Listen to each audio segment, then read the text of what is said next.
What's happening, everybody? And how the hell might you be doing out there? Got an awesome drummer and a rad dude who plays in killer bands, plays by his rules, and even backs up all kinds of other killer artists. And Joe Tomino, the dubtrio. Joe and I caught up when the dubtrio came through Brooklyn and played the one and only St. Vitus Bar for their great new album, The Shape of Dub to Come.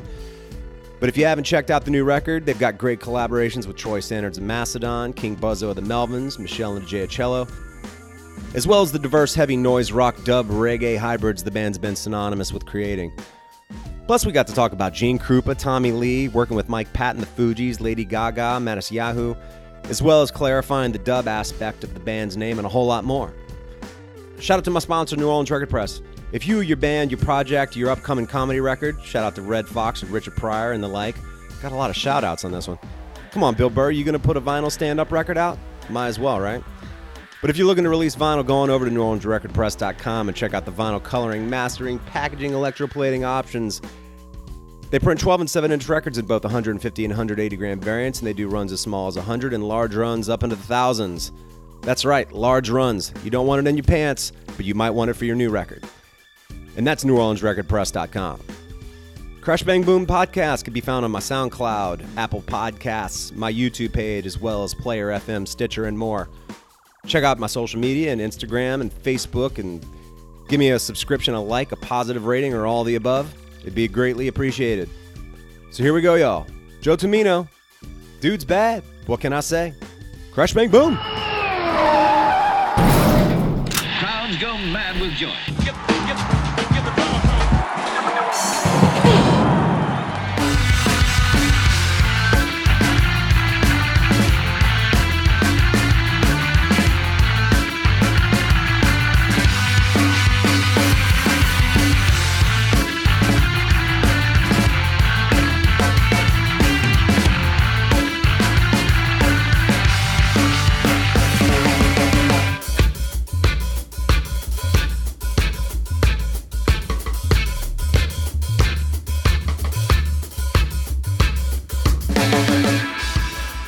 Joe Tomino, Dub Trio, what is happening, my man? Life is good. Just hanging out in Brooklyn.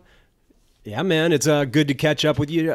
Show sounded great last night. Played St. Vitus Bar. Thank you very much. Yeah, new album, The Shape of Dub to Come. Is there any reference to the Refused, The Shape of Punk to Come in that? Well, there's sort of a reference to that, and there's sort of a reference to the Ornette Coleman, The Shape of Jazz to Come. There you go. Okay. Yep. Well, congrats on the record. It's killer. No shortage of awesome collaborations. Meshell Ndegeocello. You got Troy Sanders. You got Buzz Osborne. Yes, sir. As well as the eclectic dub trio tracks that have been known to happen. Instrumental vibes, yes, indeed. That is right. Tell me a little bit about this new record, and was the process vastly different or that much different from doing previous ones, or more challenging, or what was the deal? Well, this is the longest time we went between albums, and this is the first album that we actually ever had demos. Okay. Previously, it was just kind of come with riffs, come with songs, get in a rehearsal room, learn the parts physically, and then go bang it out in studio within a week or two. Yeah. There was about, gosh, how many years? 8 years between albums on this one? Something like that. I think it was about 8, yeah, right? And so we had written some demos over the past couple of years, and then came together in Brooklyn because two of us didn't live here at the time. Now, none of us live here, actually, but... Where's everybody scattered? Stu's in L.A. recently, Dave's in North Carolina and Charlotte, and I'm in Cleveland. Okay. You know, over the course of a couple of years, we wrote the demos, and then when it was time, we booked the studio, we committed, so we came back to Brooklyn, rehearsed for 3 days in a tiny little box. Yep. Learned all the parts, and then went and did the album mixed and recorded and mixed in 10 days. Damn. We do all records within about a week to 10 days. That's awesome. Pretty marathon. Yeah. Yeah. Yeah. It's nice to get it over with. And there's a lot of post-production that goes into our music, too. It's For not just sure. like a good mix and then it's rocking. You're good to go. So it's a lot of work, a lot of focused energy. Yeah. Yeah. I mean, I tracked drums once, and the record came out 3 years later, so... This happens, too. Yeah. Yeah, I dig. I did not dig it. I was like, get this fucking thing out already. That Right, was right. more my mantra at that particular moment 3 years later. But yeah, man, definitely congrats on it. Tell me a little bit about working with King Buzzo and Meshell Ndegeocello. Yeah, Troy. well, the Meshell track, start with her.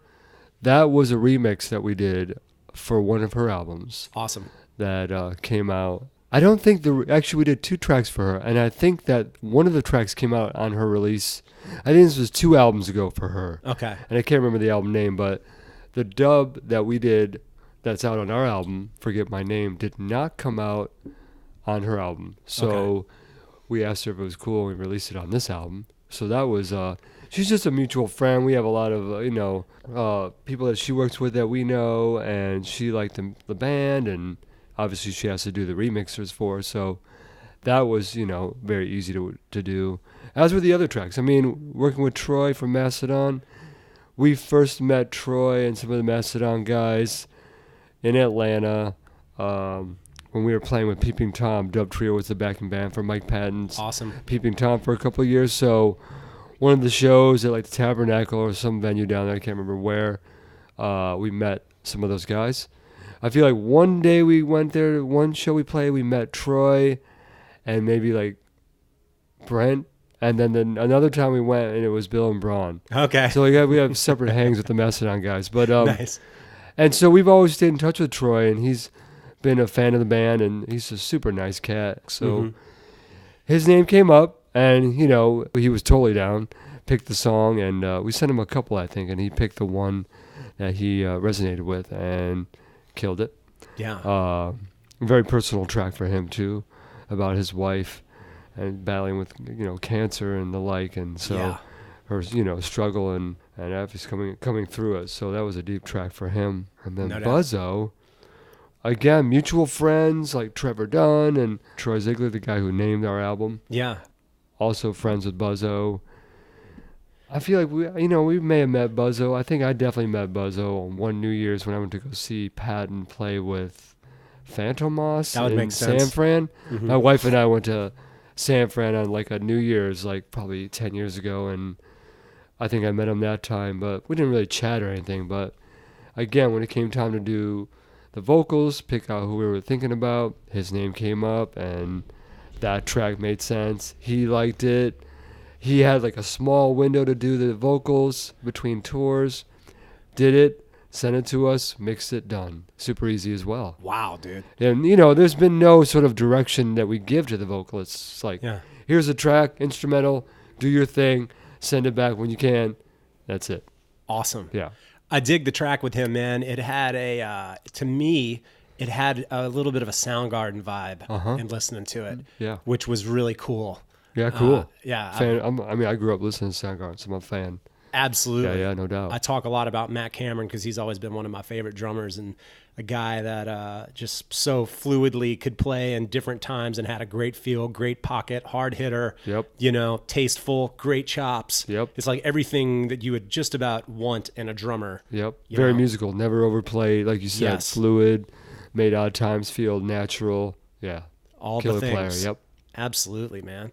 Well, how has this run been thus far? And I guess when did the record come out? It's been out not long, like a month?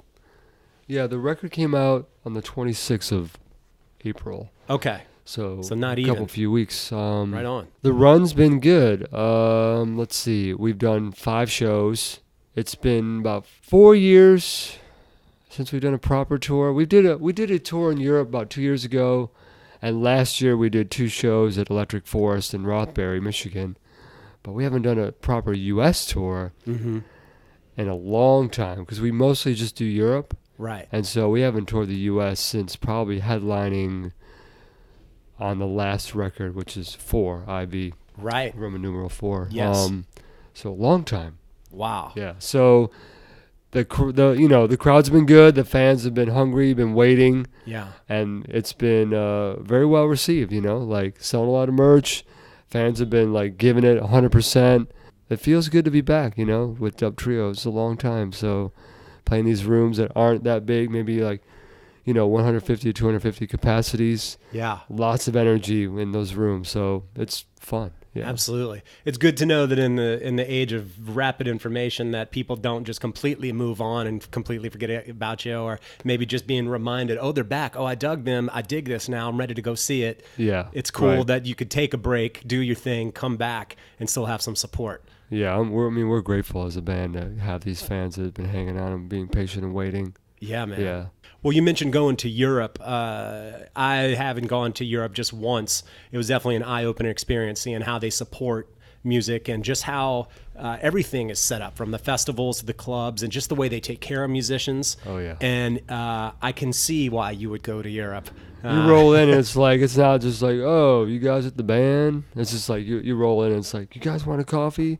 Yeah. Yo, here's the dressing room first, It's like, and then maybe you'll get around to loading in your stuff and sound checking. Yeah. So it's nice, just, they just have a different sort of aesthetic, in the way they approach art over there. I mean, yeah, you play some rock clubs and this, that, and the other, but even those places it's just looked at a little bit differently. Not to say there's anything wrong with touring the U.S., just a different beast, and you got to be ready for each, you know what I mean? Yeah, for sure. Are any particular countries in Europe that you really, really love going to, playing? Going to or playing? I guess there's a distinction to be made. Playing, we'll start there. And or being well received. We've done a lot of France. Okay. Our booking agent over there is French, and so we've done a lot of gigs in France. I mean, we played all over Europe, like Eastern Europe, Western Europe. But France, I think because they're really into dub. I was about to say. Yeah, that they kind of get it. Germany's been really supportive. I could see that. Most of our touring has been Western Europe. However, we've done, Croatia, Slovenia, Slovakia, and some of those other countries. But yeah, France has been a good one for us. I mean, Italy too. Greece has been really fun. We've gone to Greece a couple of times. They're really good fans. I think we're trying to get back there soon. We haven't done so much like the Nordic, like Sweden, and I think we've done maybe Denmark. Have we done Denmark? Yeah, we've done Denmark. Yeah. But we're going back, in a couple months. It's been 4 years, so it's time. With France, you were mentioning them being dub fans. I mean, was there not some pushback, like, they play the dub, we like the dub, but then we're going to the rock. We don't know if we like the rock. They're pretty open. I mean, I got to say, good. Like, it's not something that, we were really worried about as our sound changed. Because I feel like once we started touring Europe, we were already sort of incorporating elements of heavier music within the reggae dub genre. Yes. But they've just been open from the beginning. It's never been like, oh, I wish you guys did more reggae, or I wish you guys didn't do reggae, or so. Yeah, it's never been. I never felt that from those fans. Yeah. Right on. And then, so I guess going to Italy, those your people? Was that Italy's great. I mean, I'm a foodie, so I like the food in Italy. There you go. I mean, there's beautiful parts in all the countries. I like the hillsides in Austria. Some of my first tours were in smaller countries. Like I was playing jazz tours some of my first times in Europe, and they were really small towns, like hill towns, where maybe there's like you're playing like some sort of art house or a theater, and it's like they're really dialed in to like take care of the artists, of like the best restaurant and the best drink and the best accommodation that they could give you there. So it's like I like the smaller, more intimate, beautiful countrysides. I mean, I love awesome like cities like Berlin and the like, but Germany Paris has a beautiful countryside that you never even hear people talk about. Exactly. So when we go over there to those smaller towns and cities, I prefer those. I spent enough time in the grind of New York, the concrete jungles, so like, as with anywhere, once you've been somewhere 5, 6, 7 times, you've been there. Right. It's nice to go somewhere new. I hear you. Yeah, no, I mean, I've been here long enough that like I was saying, I was going on 13 years. So my idea of a vacation is generally like, where are people not going to be? I don't want to go to another city generally. I don't want to be around tons of people. I definitely don't want lines. I sure as shit don't want traffic. And I'd rather not hear industrial chaos constantly. That's kind of what I want. I'm with you. I concur, my friend. Oh, man.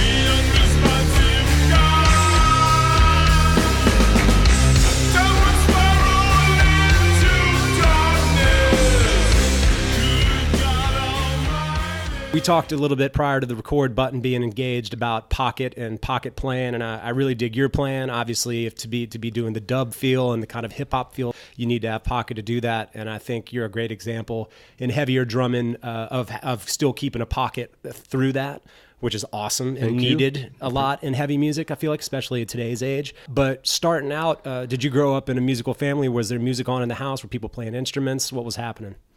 Well, my dad played drums, so there was that.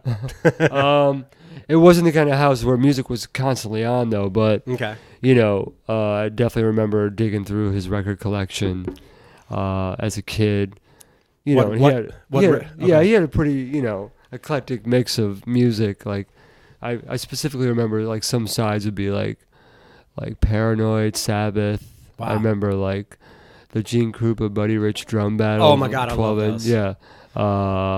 Tower Power. Oof, David Garibaldi. Yeah, I remember, let's see, he probably had like the Commodores. Oh yeah. A couple Commodores albums. Oh yeah. Alan Parsons.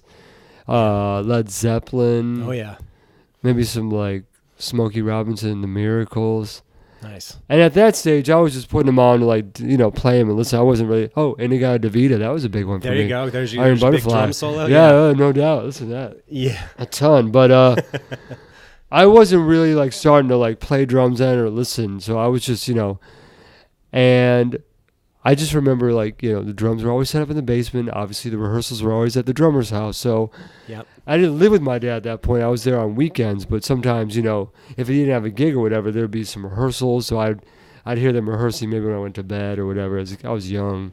But, so yeah, I have some memories of growing up around music. I mean, he showed me some real basic stuff, like how to hold the sticks and like 3/4/4/4 time and maybe a paradiddle, and that was like it. Really? It was just like, you'll figure it out yourself, listen to music, and that was about it. Just play. Yeah. I don't think he was that schooled of a drummer. We never even really talked about it. He passed away years and years ago, but we never talked about how he learned. I mean, I think he may have taken some lessons, but we didn't talk too much about drumming. Really? Yeah, not too much. It was like listen to the records, come down and play. And how old were you when you were officially interested, you feel, in playing the drum set? Yeah, I'd say probably around 10 or 11. Yeah, there was some friends in school, grade school that I was in, a couple guys who started a band, and we'd have rehearsals at my house and the guitar player's house, and that's kind of when I was like, okay, drums are cool, I could do this, and I think I was terrible, actually, but I think we all start there. Yeah, everyone have to start somewhere, but that's when I kind of knew I was sort of into it. I think I got serious progressively over, up until about 11th, 12th grade of high school. That's when I was like, okay, I'm gonna do this. I'm gonna be a musician. Yeah. Yeah. And this is in Ohio? This is in Ohio. Yep. Grew up in Cleveland. Oh, right on. Yeah. So when you get up through high school and you're playing gigs I'm assuming you had bands at that point, and I was in a ton of bands, like 6 or 7 bands at once. Really? Yeah, all different too. Just rehearsing, playing all the different styles. Yeah, it was burning the candle at both ends. I was doing. Let's see. Right before I moved to New York, or actually Boston, I was in a big band. Wow. I was in a punk band. I was in a reggae band. I was in a blues band. And then probably I would do some jazz gigs, like some restaurant gigs, and so I was just exploring it all. Did you at any point study with anybody, or did you just learn on the fly? I took some lessons here and there. I mean, there was probably 3 or 4 guys who very generously and graciously showed me a lot of different stuff, and each one had their own thing to offer me. I took some formal lessons for about a year to learn how to read and how to play jazz and what independence was and that whole thing. Great drummer Bob McKee recently passed away in Cleveland, who taught amazing any amazing drummer from Cleveland. He taught him. Really, he was the guy. Bob McKee, living legend. Wow. Super grateful to Bob.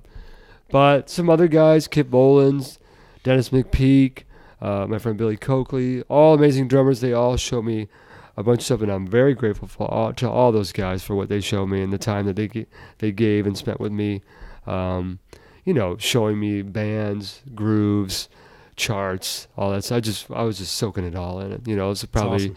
15, 16, 17 around that time. Wow. Yeah. So how old were you when you decided to move to Boston, it sounds like, and then ultimately to New York? Yeah, well, I went to Boston around 99, 98. I went to New England Conservatory.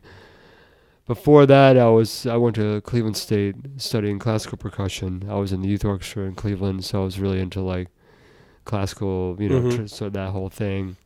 And then I sort of discovered jazz, and then I left the classical thing behind. Oh yeah. Didn't really want to practice, etudes and excerpts 12 hours a day to make things perfect. Yeah. Although there's something to be said for that too. Sure. That just wasn't where I was at. And so then I moved up to New England for a year. Not even a year, like 2 semesters. My dad got sick. I moved back to Cleveland. I was there for a year while he was, ill. And then I just kind of went on tour for about a year before I moved up to New York. Wow. And that was about, like I said, 99, 2000. Oh, okay. Yeah, I came to New York in 2000. Okay. Yeah. So Dubtrio starts when you moved to New York? Dubtrio starts 2002, 3, but I started playing with Stu and Dave from Dubtrio in a band 4 months after I moved to New York. 4 months? Yeah, they had a band called Actual Proof from Boston, who I didn't know when I was there, but we were there simultaneously. They moved down with Art, their drummer, and they needed a drummer, and I had a bunch of mutual friends, both bands and myself, from touring, and someone recommended me, and I played an audition, I guess, and I've been playing with these cats ever since that, 2000. Wow. When you moved to New York, where'd you end up living? Well, when I first moved here, I was in Spanish Harlem on the east side. Yep. In a building where there was, lots of drugs and, gunshots. I could see, blood on the stairs at times. Yeah. It's pretty tough up there. Schlepping 4 flights of stairs after gigs, with hardware bags and looking around for rats and people who were going to stab me or rob me. Right. Yep, that was cool. Yeah. And then after like 7 years of that, I moved to Williamsburg right as it was becoming completely unsustainable to live here perfectly. Yeah, right. And stayed here till about 2015. Oh, wow. Yeah. Damn. Yep. And then I guess throughout that time that you're in New York, Dubtrio is touring, recording albums. Y'all are doing your whole thing, and you're staying pretty busy, I imagine, doing some of that and whatever other gigs. And yeah, I mean, we've done a lot of stuff. Like even outside of Dubtrio as a rhythm section, we've done a lot of studio stuff as a rhythm section, some like showcases for artists. But we started recording. Our first recording dropped on Roar in 2004. Okay. And so we've been doing it ever since then. Averaging about 2 years per record cycle up until the last record, which is a big hiatus, a little break there. But yeah, we've been grinding with Dubtrio since 2002 really is when it started. Right. Well, on the first record, I would say that's more dub-specific record, hence the name. More reggae, indeed. Yep. Yeah. And then at some point, which member jumped out of the metal closet and confessed their love for the Dark Lord first? That's a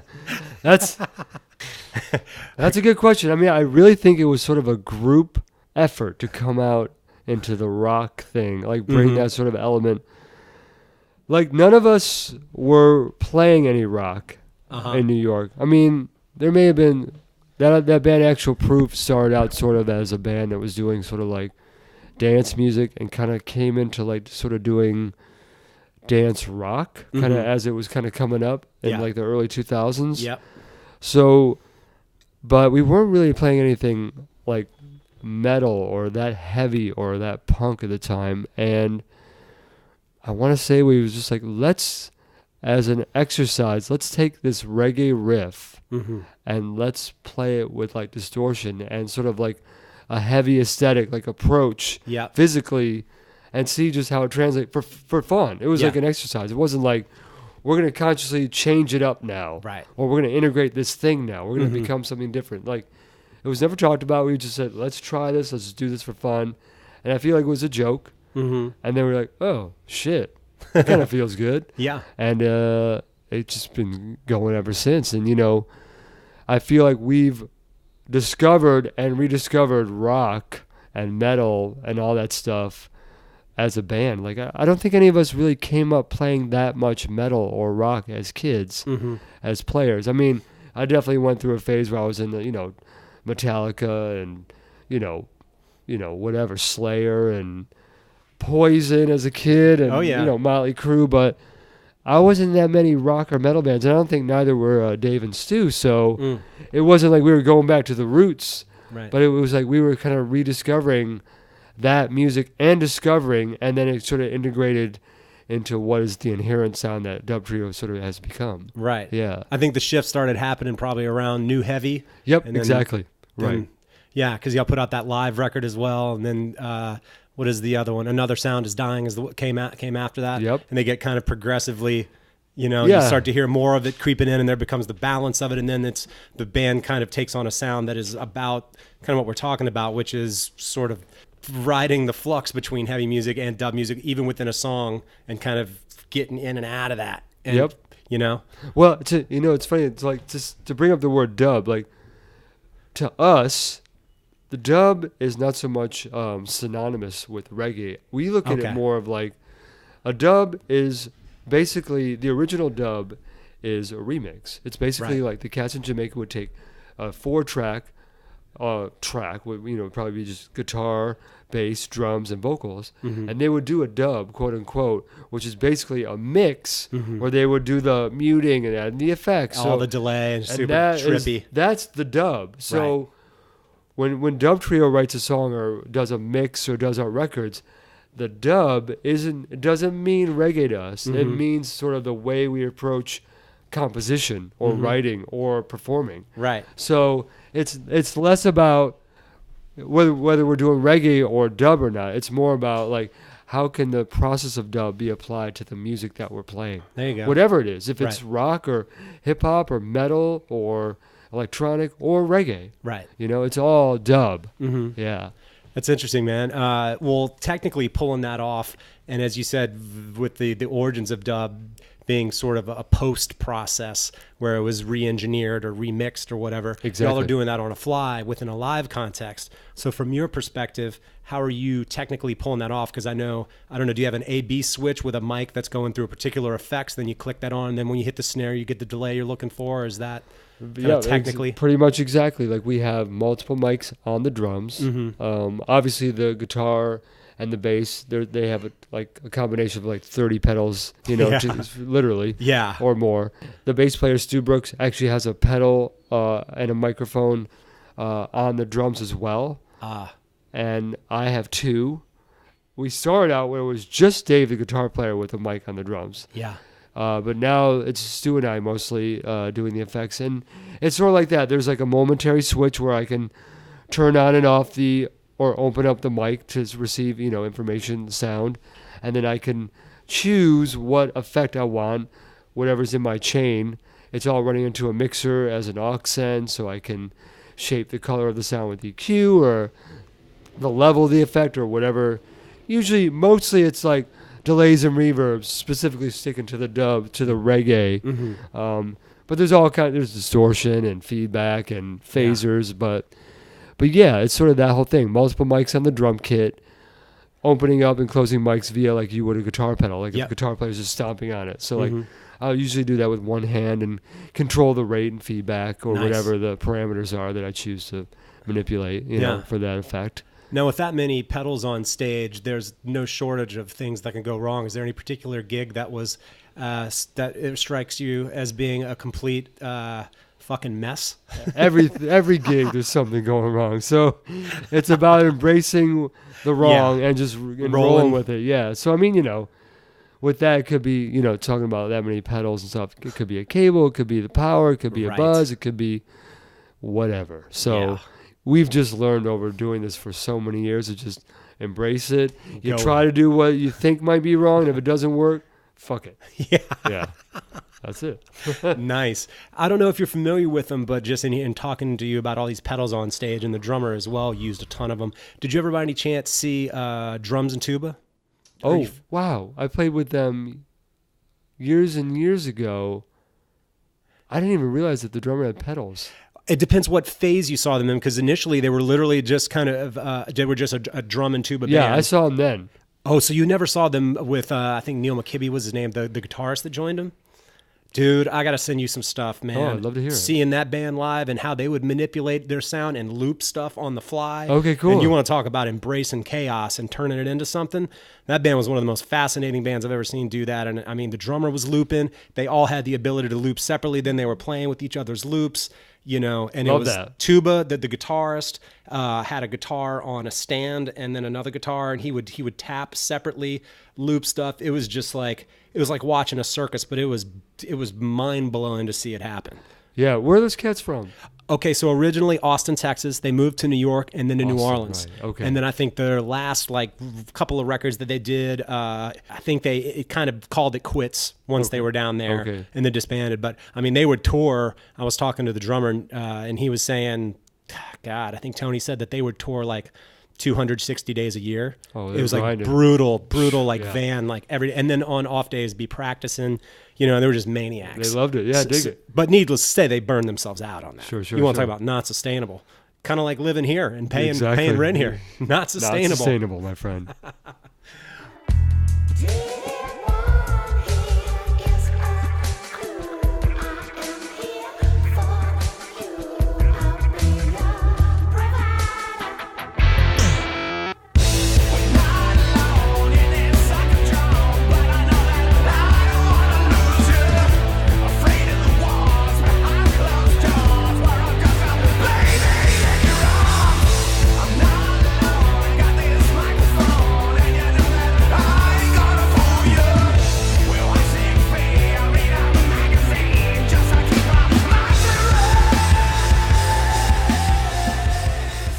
How I originally heard Dubtrio, probably like a lot of people I would imagine, was on the Peeping Tom record, last track. And then I was like, oh, the Dubtrio, okay. And once again, I'm like, this name doesn't make sense. How are they playing this? But I'm glad you were able to explain some of that just now. But that song rules. One of my favorites on the record, no doubt. It's a great song, yeah. Badass song. And then y'all go on to back that band up, right? Yeah, we play with Peeping Tom basically as the band since its inception. Patton, Mike used the song Not Alone, Yep. which is on our album New Heavy, on his album, the first Peeping Tom album. So when it came time to do the first Peeping Tom gig, it was Conan O'Brien, and we were just finishing a tour, and he hit us up, and he's, you know, it was like, our manager was like, hey guys, Mike just hit you up, you know, you want to do this Conan O'Brien gig? And we were like, of course. So that was the first Peeping Tom gig as a band live. Wow. And then, you know, it went off well, and Mike asked us if we wanted to join the band and do the tour around the album. And so we did that for about 2 years.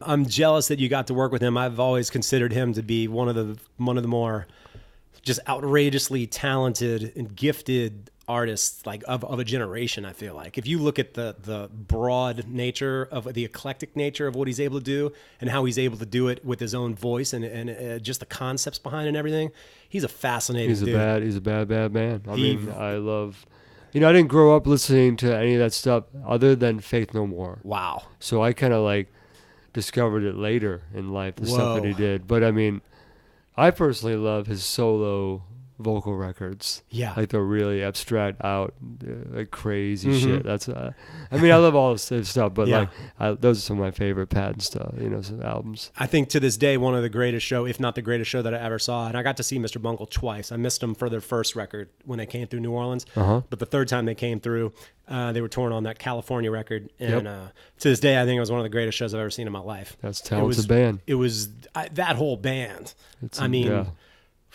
Danny Heifetz as a drummer, I was a big fan of him. Yep. His ability to navigate all those genres, play them so fluidly and with all the attitude and just the wild conceptual nature of Mr. Bungle and their ability to touch on individual genres within a song and do them to the T, but also have this bizarro kind of almost creepy like twist to it, Yeah. That band was absolutely fascinating. Bad Cats, no doubt. Oh man.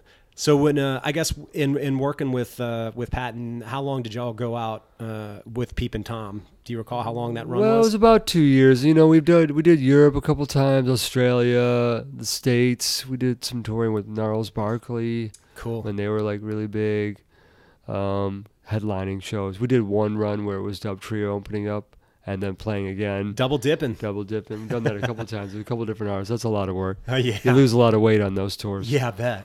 But yeah, so it's about two-year record cycle tour with that group. Wow. Yeah, that was fun. That is killer.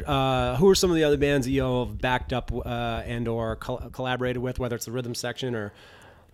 Yeah, I mean, we spent a lot of time playing with this artist, Matisyahu. Okay. We started with him in 2009. Is that the whole band?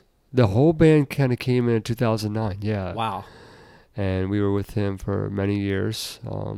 We did a couple of records with him, 3 or 4.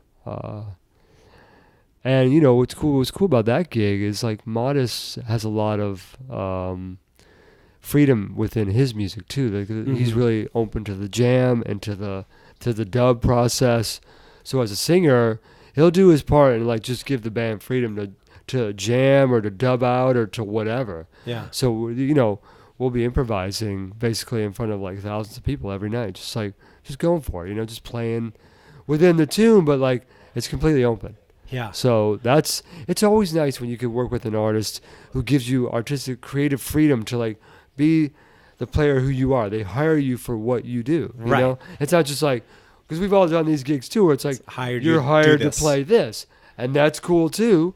But when you can get paid and do what you do, that's what's up. That's what I'm saying. Yeah. I bet it is. You know? Life is short, you know, do you. Yeah. I saw some. Have y'all worked with Lady Gaga to some extent? Yeah, we did. We worked with Lady Gaga. We did demos on the first album. Wow. One of those demos made it onto the album. I'm on drums on that first record, one track. Really? Playing like very like Ringo Starr vibes. Yeah. No shit. But we did the demos for her. Yeah, that was when she was Stephanie, not Lady Gaga. Yeah. This is the early times. That's right. Lower East Side vibes. Dub trio playing at pianos. I remember her coming up to us on the street and she recognized us and she was like, "Hey, you guys played on my demos or something." We were like, "Oh, hey," you know. It's like she wasn't Lady Gaga, you know. So it was right. But she's sweet and she's very talented. So yeah, we did some stuff with Lady Gaga. Very cool. You know, we played with all kinds of other cats too. Like Stu's done a bunch of hip hop stuff with like 50 Cent and, you know, G Unit Camp, and that's awesome. I did like the Fugees reunion tour, which is really fun. When they kind of got back together, we toured Europe with the Fugees. That was really fun. That's amazing. You know, just a bunch of different cool gigs. Yeah. Yeah, we're lucky to be able to have all these things. For you, what was one of the most challenging ones that you can think of? Or is Dub Trio at times one of the more challenging ones? That's a good question. I mean, I gotta say, I probably played 80% of my own music for most of my life, and even if it's not my own music, I'm still doing what I do on the bandstand. So I don't know. I mean, challenging. It's a tough word. I mean, if I'm reading some charts, and I don't know, there's been some times when I was living in New York where like you'll play with some guys who have some really complicated odd meter charts where like you might do one rehearsal and you do the gig, you know, and it's like everyone's reading and just trying to like make it through the tune, you know. Oof. Those are challenging gigs. I can't think of one particular, but there's been a handful of those, you know. And it's like those aren't bands. It's just a bunch of great players who come together, who are hired because they could do it and kind of like make their way through. Yeah. But it's like those gigs are tough. Yeah. I prefer not to do those gigs just because it's like you're just trying to make it through. It's like, I mean, I guess if you're rehearsing for extended amount of time and you own the charts and they're all in your brain, you don't have to read it. That's cool. When it's off the page, it's just in your muscles, in your mind. I like that. But those are the gigs that kind of come to mind, like reading charts, complex meter, you know, faster tempo fusion-y stuff probably. Yeah. I've always admired any cat that could make it through a charted gig and not play it as though they're reading it, you know? I think that's part of the thing as well. I'm not the strongest reader. I can sit there and make out what's what. I know quarter notes. I know all the subdivisions of notes and everything.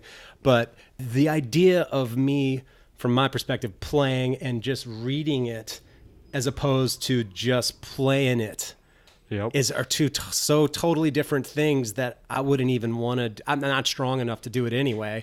It's just like anything. It's like a muscle. You train it, you just do it more, and it becomes easier. But it's, I don't know. It's also another thing to be in the studio and try to like make that happen. That could be challenging. Like if you're studio playing. If you come in and you know the artist hires you and the producer's there and like there's no demos, and you come in and they're like, we want you to do this, and they're not really that like specific or articulate. And even if they are, it can be subjective anyway, and you're Yeah. like, that means something totally different to me. So that's been a challenge. I've done a bunch of studio work, and that could be a challenge. Not even like from like can I do this physically, but like just getting the right thing for the for the song. Yeah. I hear you. Yeah.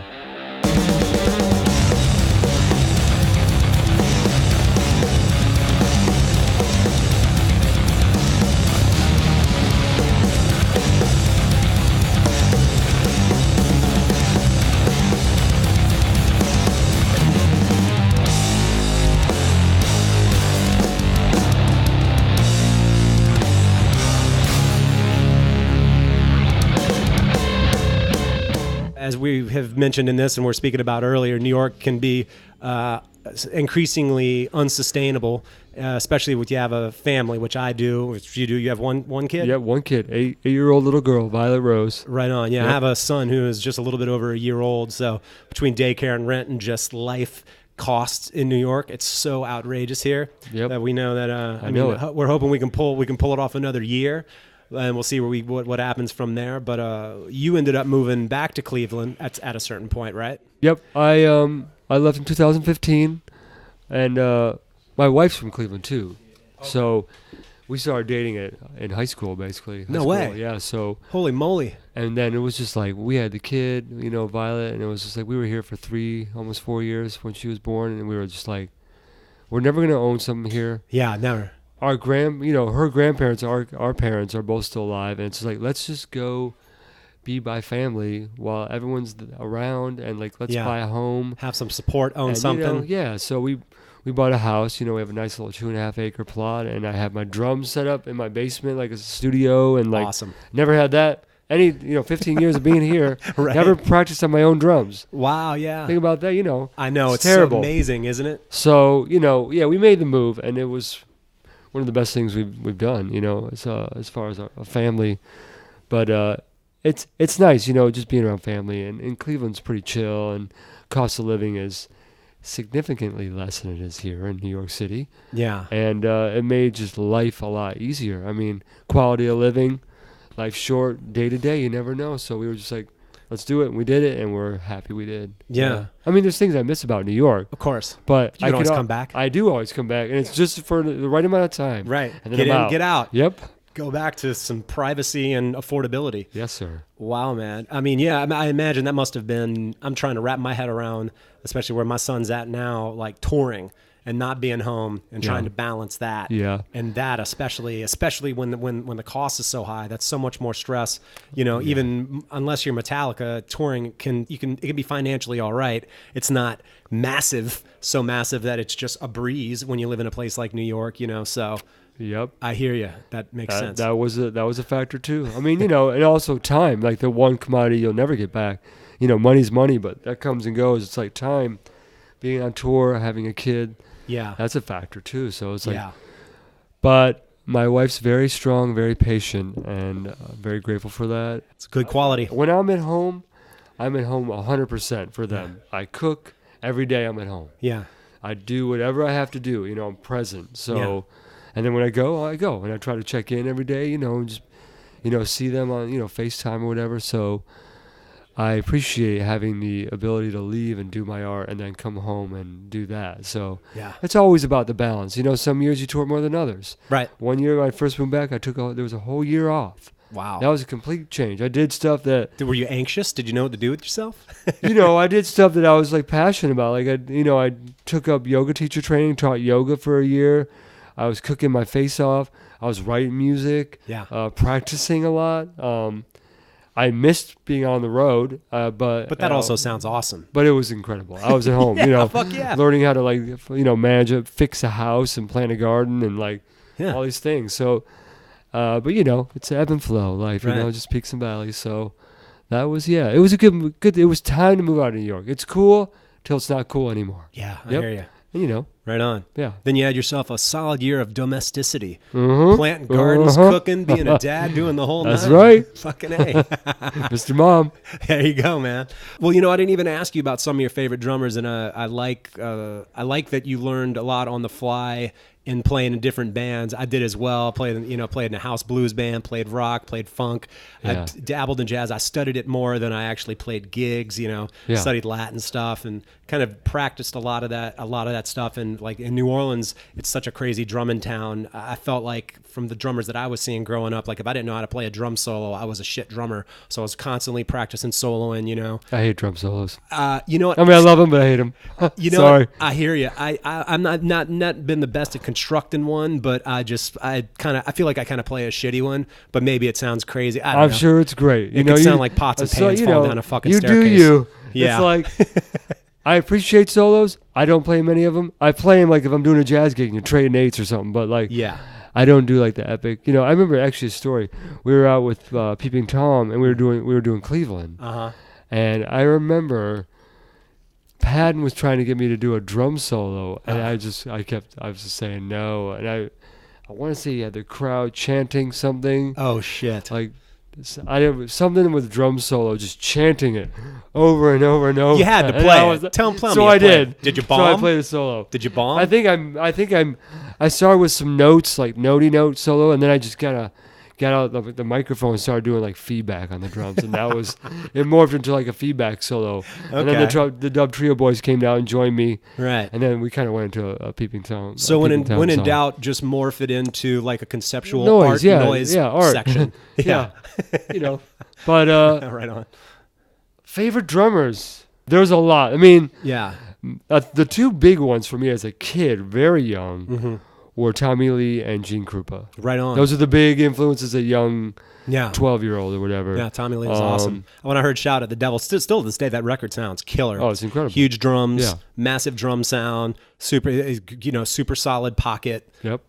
That band was so ridiculous. And the Genekrupa thing is interesting. I like him because I went back to him from digging Buddy Rich. Yep. And one of my favorites that I've talked about is, and you mentioned it earlier, which is funny, the Genekrupa and Buddy Rich like battle, one of those recordings in particular. I don't know how many are out there, but there's one in particular is great because you can hear, if you just hear Buddy Rich just flowing, it's like, that's incredible. I don't quite even understand how the hell that's humanly possible or what's going on. But what's interesting about him doing it with AB and it with Genekrupa, as opposed to like juxtaposition of maybe like Max Roach's style. Right.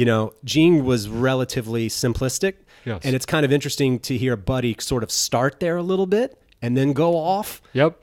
And hearing that and having that juxtaposition, I felt like I could actually make a little bit more sense of what Buddy Rich was doing. And to this day, the stuff Buddy was doing in that instance, in that battle, is my favorite stuff that he's ever done. I've listened to that record a gazillion times. Yeah, there's stuff where I'm like, I gotta figure this out. I remember just watching like the Genekrupa story, the movie. I was just infatuated with that. Like, oh, it's there's incredible. A movie? Yeah. Oh, it's shit. Black and white, old school movie. Oh, I gotta find it. And the Benny Goodman story with him in that too. Whoa, okay. Like, yeah, I don't know. I loved Buddy Rich, but at that age it was unapproachable because the facility in my ear wasn't ready for that. Yeah. I liked the showman that Gene was. Gene was great with the sextuplets between the snare and the toms and that whole like. Yeah, he just had the big arms, like all wrists and elbows, smiling. Yeah, so I think that's a good time. That's the same thing with Tommylee, big arms, just flailing and just hitting hard. Yeah, so those are the two big ones for me as a kid. That's interesting. And then I think as my ear kind of like was trained and I became more educated and started listening to more styles, my tastes have changed and then went into different genres of music and different drummers. So off the top of my head, I don't know. There's so many, but Tony Williams is a big one for me. He's like one of my all-time favorites. Yeah, he's like the man. I mean, everything he's done from the early Tony stuff, like to the Miles stuff, and even before that, to like the stuff he was doing at the end with like Bill Laswell and yeah. But I love. I got to see him live once. That changed my life. Oh man, seeing him I was like on the bandstand because I showed up late. And like they were like, there's nowhere to sit, but you could sit like right at the foot of the stage. Whoa! And I was yeah. That was like the best church I ever went to. So that changed my life. Wow! I saw Elvin Jones live too before he passed away. That was also game changer. Wow! Elvin's been a big influence. Yeah. Sly Dunbar, Sly and Robbie, reggae drumming, super pocket, very unique sound. I like drummers that you can like really hear their sound on the instrument. You know, whether it's like jazz guys, you can hear their facility, their vocabulary within the instrument, or the way they tune the drums, or even rock guys, like the way they play the pocket, or so I don't know. Some other guys would be obviously John Bonham. Oh yeah. I like guys that also push the instrument, to like new places. Like, there's some younger guys out there. Oh yeah. I'm trying to think. I just talked to markguiliana. He's a guy. Yeah, that Mark's I love a friend. I've known Mark for a long time. He's great. Stu's actually on Mark's records. Oh, awesome. Mark's great. People are doing cool stuff like that. Dave King, I've known forever from the Bad Plus. Oh yeah, he's amazing. This guy Eli Kressler. This guy Jim Black. DeAntony Parks. Oh yeah, DeAntony's awesome. I love what DeAntony does, is like from a technical standpoint, but I also love the stuff that he does. There's a Meshell Ndegeocello record. I want to say it's called Weather, and it's D on drums, and he's playing so simply, like quarter notes. Wow. And that's some of my favorite D playing. Really so interesting. Like, yeah, I mean, but people who are combining, because I'm really into like the electric acoustic thing. Yes, for so sure. Like people who are applying like, not just necessarily mics on drums, but acoustics with electronics, whether it's modular synth or like triggers, or people are doing that. There's a guy Mason Self who's doing some really cool electroacoustic drum stuff. Nice. Just people who are creative and pushing the boundaries and have their own sound. Yep. Yeah. Fucking A. Yeah. Right on. Well, I think you have a little bit of that in you, so congrats on that. If there's ever something to strive for, I suppose that's a big one. I try to instill that in all my students. Get your own sound, Yeah, that's what you want. Yeah, I appreciate it. Yeah, man. Well, man, it was good talking to you. Thanks for hanging. Good luck on the rest of the tour. Congrats on the record. And going to Europe soon, so kick some ass. Break a stick over there. I'll try. Yeah, man. Peace, brother. Yeah, dude. Thanks.